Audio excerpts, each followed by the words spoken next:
Hello guys, welcome back another video. Today in this video we will tell you how you can cancel your Crunchyroll premium subscription. So basically, as you know, they have types of subscription like mega fan subscription and monthly premium subscription, also Crunchyroll premium membership also, and mega fan annual membership also. So how you can cancel basically their membership. So first of all, I want to tell you, if you've taken your subscription from Android, then you need to cancel your subscription on Play Store. If you have taken your subscription from iOS user, then you need to cancel your subscription via Apple phone or Apple ID. So the first method you can see, you need to open your Play Store and you need to tap on your profile and you need to select payment and subscription, and after that you need to select subscription and you need to follow the prompts by selecting Crunchyroll app and then follow the prompts, and you can cancel your subscription by using this method. If you have taken your subscription via iPhone,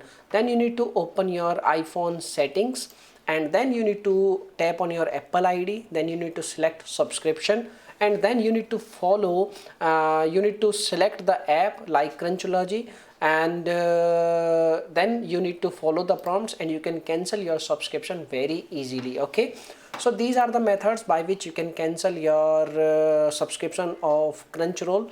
And if this video will helpful, please hit a like button, and thanks for watching this video my dear friends. Bye bye, take care, see you soon in the next video.